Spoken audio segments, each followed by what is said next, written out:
আপনাদের সবাইকে স্বাগত জানাচ্ছি। দর্শকরা, আপনারা জানেন যে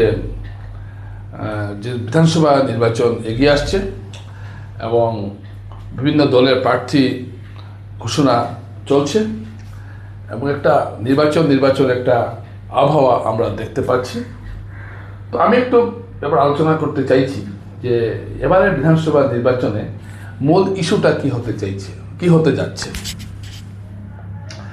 এবারে নির্বাচনে ন্যারেটিভটা কোন জায়গায় দাঁড়িয়ে আছে এবং গত নির্বাচনে যেভাবে একটা ভোটের মেরুকরণ হয়েছিল, এবারে নির্বাচনে এই মেরুকরণ হবে কি হবে না, এ ধরনের একটা প্রশ্ন অনেকের মনে উকিঝুঁকি দিচ্ছে। এবং আমরা লক্ষ্য করছি যে আমি গোটা আসামের প্রসঙ্গটা আমি একটু ওই জন্য আনছি যে আজকে আলোচনাটা আমি একটু সবগুলো মিলিয়ে একটু করতে চাইছি। আপনারা যদি গোটা আসামের দিকে তাকান, এবার যে অন্য নির্বাচনের চাইতে এই নির্বাচনের একটা চরিত্রগত পার্থক্য রয়েছে। আগের যে নির্বাচনগুলো হয়েছিল সেখানে প্রায় 30 থেকে 32টি আসনের নির্ণায়ক ভূমিকা ছিলেন সংখ্যালঘুরা, 80টির মতো আসনে হিন্দুরা, এরকম একটা সমীকরণ ছিল। কিন্তু ডিলিমিটেশনের পর 102টি আসনে পুরোপুরি হিন্দু সংখ্যাগরিষ্ঠ আসন হয়েছে এবং বাকি যে 24টা আসন, 124টা আসনের মধ্যে বাকি 24টা আসন আপনারা বলতে পারেন যে সংখ্যালঘু প্রভাবিত আসন, অর্থাৎ সংখ্যালঘুদের প্রভাব আছে এরকম আসনের সংখ্যা প্রায় 7 থেকে 8টি এই ডিলিমিটেশনে কমে এসেছে। এবং এই কমে আসার একটা সুবিধা অবশ্যই ভারতীয় জনতা পার্টি পাবে, কারণ বিজেপির মূল ভোট ব্যাংকটাই হচ্ছে হিন্দু ভোট ব্যাংক। গৌরব গগৈর উত্থানে অনেকেই হয়তো ভাবছেন যে আপার আসামে একটা বিজেপির একটা বড়সড় বিপর্যয় ঘটতে পারে। আচ্ছা, ধরুন আমি ধরে নিলাম যে গৌরব গগৈর উত্থানে বিজেপির আপার আসাম থেকে 10-15টা আসন কমে গেল, তারপরেও কিন্তু আমার মনে হচ্ছে না বিজেপি যে খুব একটা অস্বস্তিকর ভূমিকায় আছে। যদি 10টা আসন কমে এর যদি বেশি হয়ে যায় তাহলে কিন্তু বিজেপির জন্য সমস্যা হতে পারে। বরাক উপত্যকায় এই মুহূর্তে যে হাওয়াটা, এটা পুরোপুরি মুসলমান এলাকায় কংগ্রেসের সম্ভাবনাটাই সবচেয়ে বেশি এবং হিন্দু এলাকায় বিজেপির সম্ভাবনাটা সবচেয়ে বেশি। তাহলে আপনি হয়তো আমাকে প্রশ্ন করতে পারেন যে তাহলে তো আপনি ছোটা আসনের যে কাছাকাছি 10টা আসন, 13টা আসন হয়েছে, এবার 2টো আসন কমানো হয়েছে, ইচ্ছাকৃতভাবে কমানো হয়েছে, না কমানো হতো এটা আমি বলি। এবং আমি 15টা থেকে 13টি আসন করার অত্যন্ত প্রতিবাদ জানিয়েছিলাম, আজকেও প্রতিবাদ জানাই যে বরাক উপত্যকাকে রাজনৈতিকভাবে প্রভাবহীন করা হয়েছে এই 2টো আসন কমিয়ে। মানুষকে বোঝানো হয়েছে 2টো আসন কমলেও তো হিন্দুদের জন্য 10টা আসন আছে। সব জায়গায় হিন্দু মুসলমান করে লাভ হয় না, এটা বুঝতে হবে সবাইকে। যাই হোক, আমি সেই প্রসঙ্গ এখন আমি আনছি না।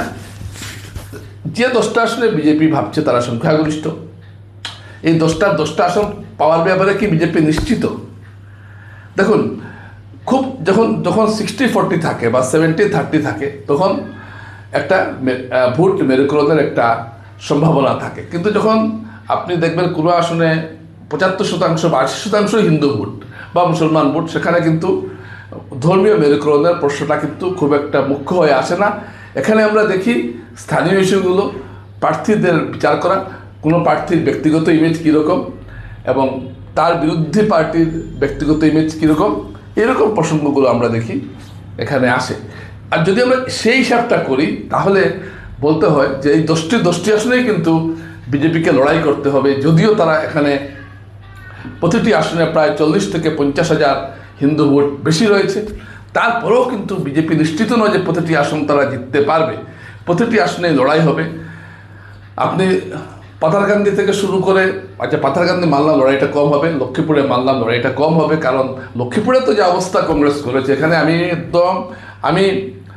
আমি আজকে এখানে দাঁড়িয়ে খুল্লার মঞ্চে দাঁড়িয়ে আমি বলছি যে লক্ষ্মীপুরে যে প্রার্থী কংগ্রেস দিয়েছে, এখানে মন্ত্রী কৌশিক রায় আমার হিসাব মতো না হলেও প্রায় 70,000 ভোটে জিতবেন। আপনারা এটা মিলে, আমি এই কথা বলার পর মিলিয়ে দেখে নেবেন, 60 থেকে 70,000 ভোটে কৌশিক রায় এখানে জিতবেন, এটা ঘটনা। কীভাবে জিতবেন আমি অন্যদিন ভিডিও বানিয়ে আপনাদেরকে বুঝিয়ে দেবো, কারণ এত দুর্বল প্রার্থী এখানে কংগ্রেস দিয়েছে যে এখানে আর কিছু করার নেই। এবং কংগ্রেসের স্থানীয় সংগঠনগুলো এই প্রার্থীর বিরোধিতায় মাঠে নেমেছেন, অনেকে প্রত্যাহারের হুমকি দিয়েছে। যাই হোক, এটাও আমার আলোচনার বিষয় নয়। আমি বলতে চাইছি যে এই 2টো আসন বাদ দিলে রামকৃষ্ণনগর আসন বাদ দিলে বাকি প্রতিটি আসনে, বাকি যে 7টি আসন রয়েছে 7টি আসনের মধ্যে 7টি আসনে কিন্তু বিজেপি প্রতিদ্বন্দ্বিতার মুখে পড়বে। এটা কিন্তু ঘটনা আপনারা দেখে নেবেন। এবং হয়তো এমনও হতে পারে হিন্দু এলাকার 2-3টা কমপক্ষে 1টা বা 2টা আসন বিজেপি হারাতেও পারে। এর কারণ ঠিক, কিন্তু তারপরও এর কারণ যে এতটুকু কিন্তু হাওয়াতে খুব একটা পরিবর্তন হয়েছে 2021-এর তুলনায় এমন কিন্তু নয়। বিজেপির পক্ষে হাওয়াটা কিন্তু এখনও আছে, আমরা দেখতে পাচ্ছি। কিন্তু প্রার্থী বাছাইয়ে যদি কোনো ভুল ত্রুটি হয় তার জন্য কিন্তু বিজেপিকে খেসারত দিতে হবে। 2023 সালে কিন্তু এরকম একটা 2021 সালে কিন্তু এরকম একটা পরিস্থিতি ছিল না। যিনি বিজেপি প্রার্থী হয়েছেন তাকেই মানুষ ভোট দিয়েছেন। এবার কিন্তু এরকম নয়। বিজেপির পক্ষে হাওয়া থাকলেও বিজেপি প্রার্থী যদি মনমতো মানুষের না হয় তাহলে কিন্তু মানুষ হয় ভোট দিতে যাবেন না, অথবা অন্য কোনো দলকে ভোট দেবেন, না নটাতে দেবেন। এটা কিন্তু বিজেপি সমর্থক ভোটারদের কিন্তু একটা মনোভাব আমরা লক্ষ্য করেছি। এবং আমি আজকে সব আসন ওয়ার্ডে আমি যাচ্ছি না। আমি এই বিষয়টাই বলতে চাইছি যে আপনি যদি গোটা বরাক উপত্যকার যে আসনগুলো যদি দেখেন, আপনি শুরু করেন যদি আপনার হাইলাকান্দি থেকে শুরু করে হাইলাকান্দি থেকে শুরু করে কাছাড়, করিমগঞ্জ, সবগুলো যদি হিন্দু অধ্যুষিত আসনগুলো যদি আপনি দেখেন, প্রতিটি আসনের প্রার্থিত্ব নিয়ে একটা সমস্যা রয়েছে। আপনারা বলবেন এসব সমস্যা তো থাকেই, ঐক্যবারের থাকার এবারের থাকায় অনেকগুলো ব্যাপার আছে, অ্যান্টি ইনকামবেন্সি রয়েছে, প্রতিষ্ঠান বিরোধিকতা রয়েছে। এখন ধরুন বর্তমান এমএলএ যেখানে আছেন, আপনি আবার তাদেরকে দিলেন, তো সেই ক্ষেত্রে সেই এমএলএর যদি, সেই বিধায়কের যদি সেই রকম যদি গ্রহণযোগ্যতা না থাকে তাহলে ফল ভোগ করতে হবে এবং বিভিন্ন ইস্যু এগুলো সামনে আসবে। যদিও শেষ পর্যন্ত একটা নির্বাচনগুলো পরিচালিত হয় শেষ পর্যন্ত নেগেটিভের মাধ্যমে, শেষ পর্যন্ত বিজেপি বা কংগ্রেস কোন নেগেটিভ দাঁড় করে সেটা দেখার বিষয়। আর এটা ঘটনা যে আপার আসামের আসনগুলিতে বিজেপি অনেকটাই সমস্যা আছেন। অসমীয়া ভোটারদের একটা বড় অংশ গত লোকসভা নির্বাচন থেকে আমরা দেখছি বিজেপির দিকে মুখ ফিরিয়ে নিয়েছেন। কিন্তু অসমিয়াদের বাদ দিলেও আপার আসামে বাঙালি হিন্দু ও চা শ্রমিক মিলিয়ে কিন্তু একটা বিরাট ভোট ব্যাংক এটা কিন্তু বিজেপির সঙ্গে রয়েছে। এটার সঙ্গে যদি একটা কম অংশের যদি অসমিয়া ভোট যুক্ত হয় তাহলে কিন্তু বিজেপি তাদের আসনগুলি ধরে রাখতে পারবে। কিন্তু একটা লড়াই এখানে হবে, কে জিতবে কে হারবে এটা এই মুহূর্তে বলা যাচ্ছে না। কিন্তু আপনি যদি পুরো আসনটাকে দেখেন তাহলে কিন্তু বিজেপির পক্ষে হাওয়া রয়েছে।